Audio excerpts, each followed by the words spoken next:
Olá, meu nome é André, eu sou professor e já venho trabalhando com arte e educação há alguns anos. E hoje eu estou aqui para propor uma oficina de paleta reduzida em arte digital. É uma oficina pensada principalmente para quem ainda está engatinhando na arte digital, mas também pode ser interessante para quem já está no nível intermediário ou avançado e queira sair um pouquinho da zona de conforto. Um dos maiores atrativos da arte digital é justamente a infinidade de recursos que a gente tem à nossa disposição. A gente tem infinitas opções de ferramentas, a possibilidade de retoque, edição é infinita. E justamente esse que é um dos maiores atrativos do meio, pode ser também um dos maiores problemas.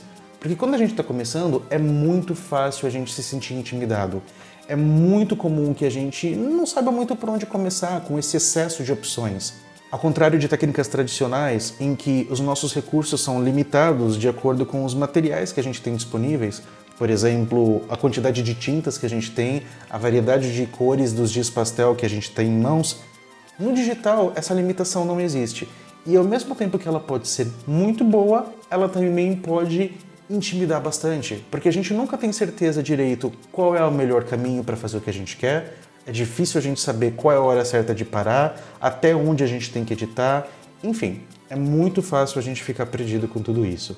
E um jeito da gente vencer essa intimidação, esse susto todo, é justamente limitando as ferramentas que a gente tem em mãos. Um outro aspecto positivo da limitação é que ela ajuda a gente a ter menos escolhas a fazer. Quando a gente está desenhando ou pintando, a gente está lidando com muitas informações ao mesmo tempo. A gente está lidando com composição, cores, contraste, luz, sombra, é muita coisa junta. Pode ser coisa demais para pensar ao mesmo tempo. Quando a gente limita a paleta, a gente acaba tendo um pouquinho mais de liberdade nos outros aspectos do desenho.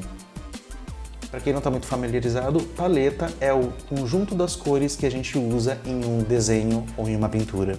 Um ótimo exemplo de uso de paleta reduzida são os trabalhos dessa artista aqui, coreana, chamada Miji Lee, e ela fez vários desenhos, uma série toda de desenhos baseada em duas cores apenas. Se vocês olharem aqui, o desenho é composto apenas por tons de vermelho e tons desse azul ciano. No caso aqui, a gente tem esse vermelho e o ciano, que é uma cor praticamente oposta ao vermelho. Aqui a gente pode ver nesse círculo todas as cores que foram usadas. Tá vendo aqui, ó, é uma linha reta só nessa área de vermelho e de ciano. É até meio difícil acreditar, mas todas as cores nesse desenho estão aqui, ó.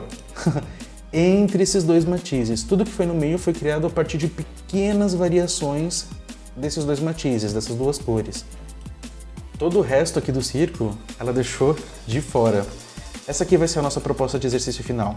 Para isso, a gente vai usar um par de cores complementar. Aqui no meu exemplo, eu vou estar, então, usando o azul e o laranja e as cores entre eles.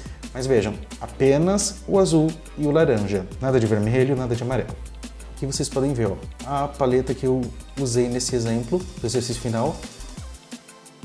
Só os dois matizes, laranja e azul, e tudo que tem entre eles. A gente vai trabalhar apenas com cor, então por isso eu escolhi um desenho que é extremamente simples do ponto de vista de composição e de forma. Por que isso? Quando a gente vai fazer um exercício, seja ele do que for, a gente tem que ter muito claro o que a gente quer aprender com esse exercício. A proposta dessa oficina é trabalhar com cor, então não faz sentido eu trazer aqui um exercício com uma composição super difícil, uma luz e uma sombra toda detalhada, cheia de frufrufru. Não adianta, a gente está focando na cor e é a cor que a gente tem que trabalhar nesse exercício. Por isso, uma composição extremamente simples que é uma bola com um fundo. Isso tudo porque, lembrando, limitar as ferramentas que você tem disponíveis é também uma forma de aumentar a sua liberdade criativa, por mais contraintuitivo que isso pareça. Mas para a gente conseguir fazer bem esse exercício, a gente precisa ter uma boa noção das características da cor, do que a cor é. E como isso não é exatamente uma coisa tão simples de entender, eu vou dar uma repassadinha aqui, beleza? Eu vou explicar um pouquinho do que é cor, as características da cor, e aproveitando isso, mostrar o funcionamento de uma ferramenta super importante em qualquer software de edição de imagens e de desenho e de pintura digital, que é o Color Picker. Bora lá? Aqui eu tenho o Color Picker, existem vários modelos com várias representações diferentes. Nesse caso aqui eu estou mostrando o Color Picker do Photoshop, essa versão que eu estou usando, mas essas características que são representadas aqui nesse Color Picker vão estar presentes em qualquer Color Picker, em qualquer formato, em qualquer software que vocês forem usar, tá bom? Aqui do lado direito, na vertical, a gente tem diferentes matizes.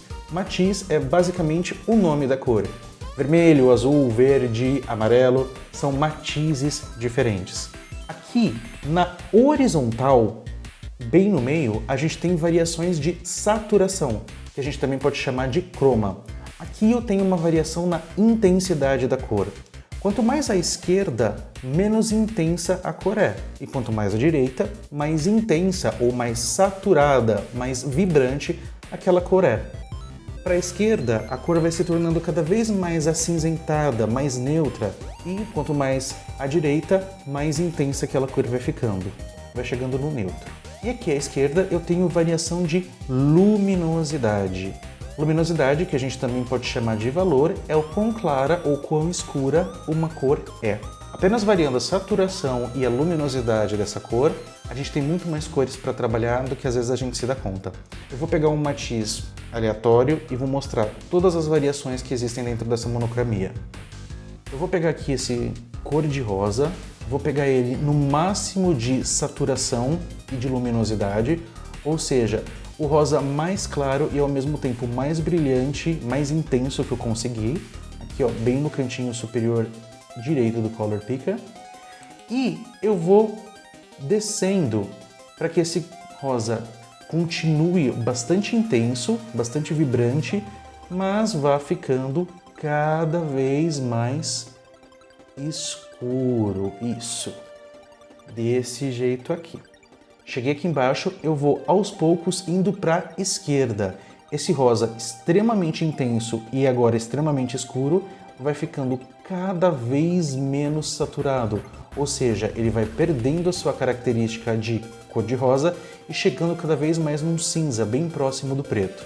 Quando eu já cheguei nesse nível de saturação, eu vou subindo e aumentando a luminosidade, o valor.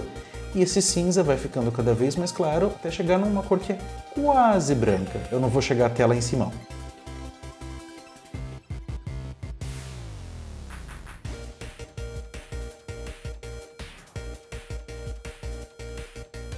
Aí, aos poucos, eu vou trazendo a rosa de volta para o lado direito. Com isso, o rosa vai ficando cada vez mais intenso novamente, até chegar naquele rosa bem saturado que a gente tinha no início. Com apenas um matiz eu tenho toda essa variação. Isso tudo ainda conta como uma monocromia. Vou fazer a mesma coisa agora com o amarelo. O amarelo é interessante porque essa variação, principalmente na luminosidade, é extremamente visível. Primeiro eu desço, diminuindo o valor, depois para a esquerda, diminuindo a saturação, subo de novo aumentando o valor e depois volto aumentando a saturação. Isso é legal simplesmente para a gente ver todo o potencial que o mesmo matiz tem. Agora só mostrando aqui rapidinho com o azul também. Uma coisa importante da gente deixar claro a essa altura do campeonato é que o matiz e a saturação guiam a luminosidade. Eu não posso simplesmente pegar uma luminosidade aleatória e depois mudar a saturação. Por que isso? Porque cada cor tem uma luminosidade diferente. Mas como assim, André, cada cor tem uma luminosidade diferente? Vou mostrar. Vou escolher aqui um matiz aleatório, vou deixar aqui esse azul meio aviolentado. Vou pegar um cinza que está mais ou menos na metade da escala de luminosidade, um valor assim, 50%.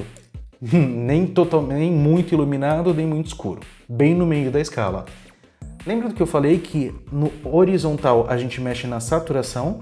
Eu vou manter a mesma altura, ou seja, em teoria deveria ser a mesma luminosidade, e vou trazer o Color Picker, seletor de cor, aqui, para frente, num azul que está na mesma direção de luminosidade, só que muito mais saturado. Pela representação do Color Picker, eles deveriam estar na mesma faixa de luminosidade, certo? Lembra? Luminosidade esquerda na vertical, eu não mexi nisso, eu só trouxe mais para frente. Só que aí, a hora que eu dou um Ctrl Y no Photoshop, Ctrl Y transforma a imagem em preto e branco. Se eu simplesmente transformar em preto e branco, opa! Vocês vão ver, ó, viu? O azul tá muito mais escuro do que esse cinza, mesmo estando na mesma faixa horizontal. Como que isso é possível? Não existe um azul intenso, saturado, claro. A luminosidade do azul intenso é naturalmente mais baixa.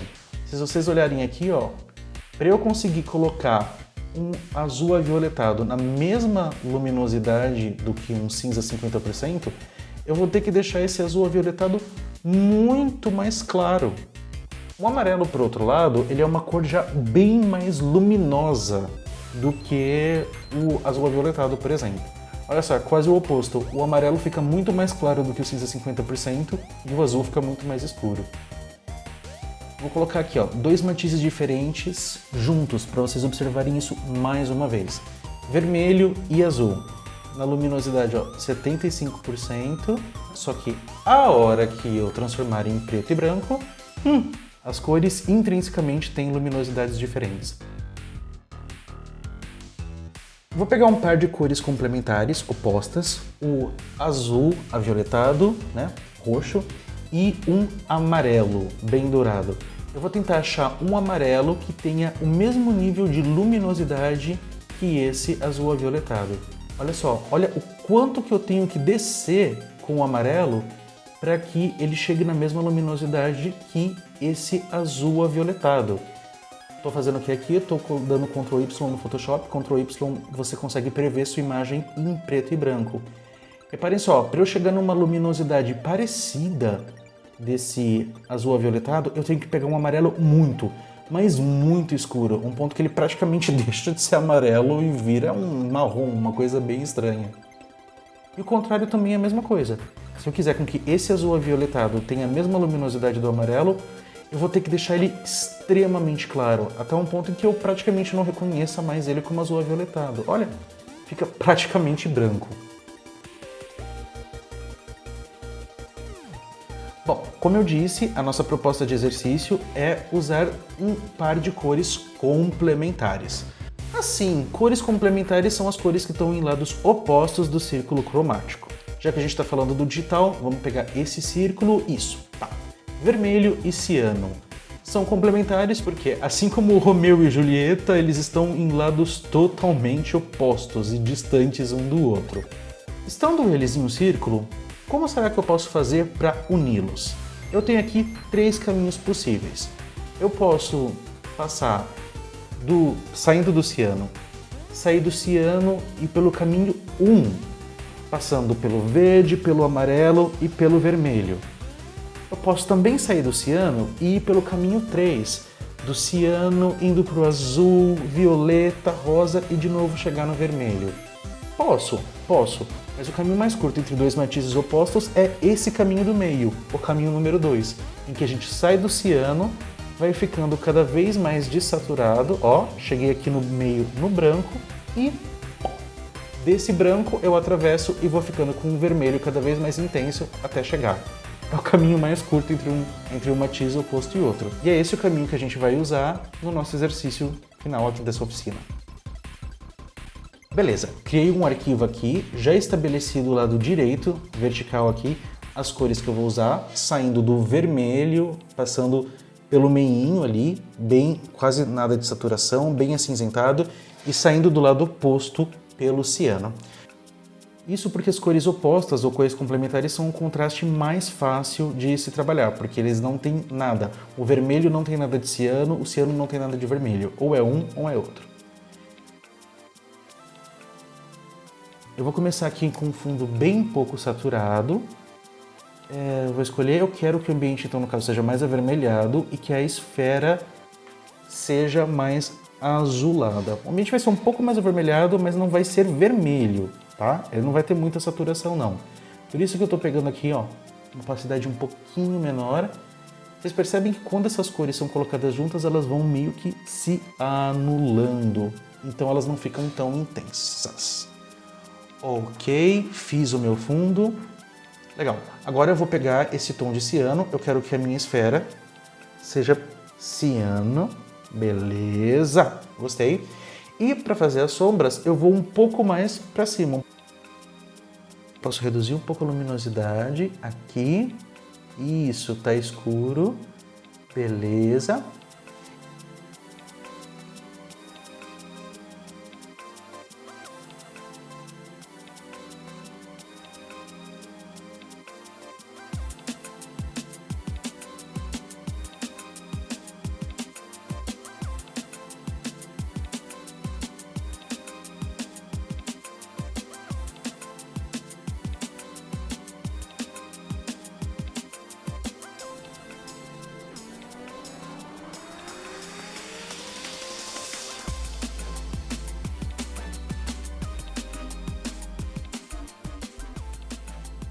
Aqui nas sombras eu vou colocar um pouquinho de vermelho. Por quê? A sombra ela é influenciada pela luz ambiente. Se o ambiente é avermelhado, a sombra também vai ser avermelhada.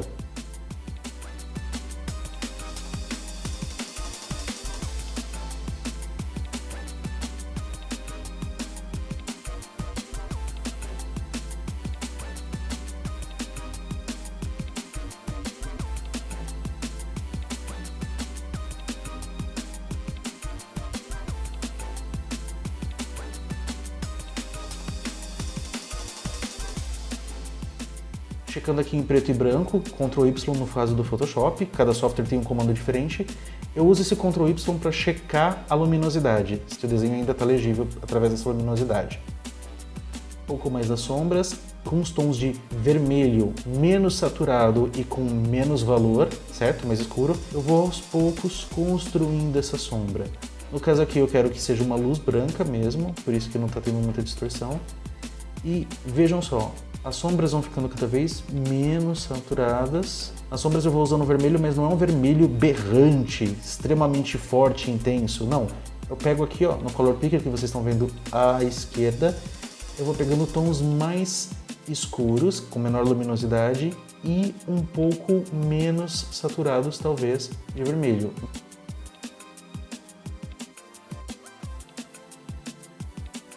E eu vou alternando, usando essas duas cores, tudo que tem entre esses dois extremos, variações desses dois matizes, para dar forma.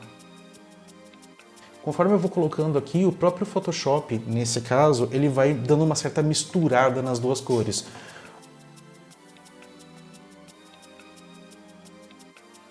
A lógica é mais ou menos a mesma que a gente seguiria se a gente estivesse fazendo um exercício em grafite, sabe? Desenhando com lápis mesmo, em preto e branco.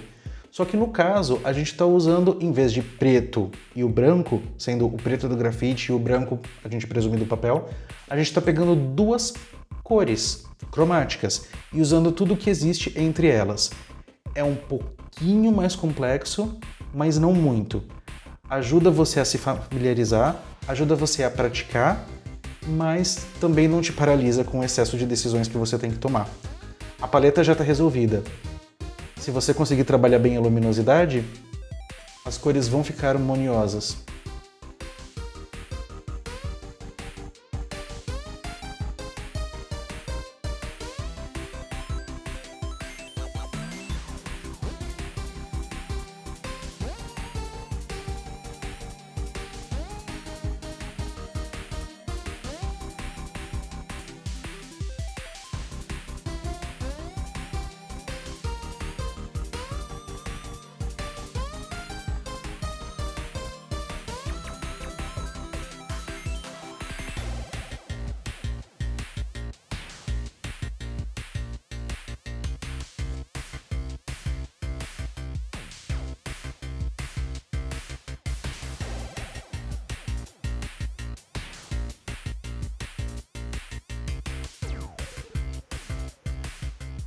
É legal a gente começar fazendo esse tipo de exercício com formas bem simples.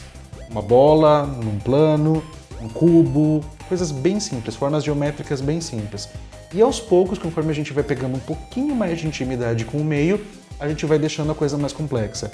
E aos poucos também a gente vai adicionando outras cores, até que a gente faça um desenho mais completo. A gente vai ficando cada vez mais confortável com o uso de cores para moldar luz e sombra no desenho.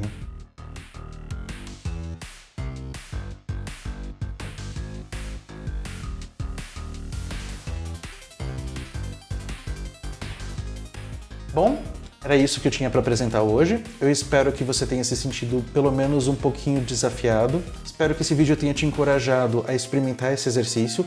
Ele vai ajudar você a sair da sua zona de conforto, vai fazer você sair do lugar comum e você vai conseguir um resultado bem interessante com uma paleta de cores bem harmoniosa e bem única, bem marcante. Muito obrigado por ter assistido e até a próxima!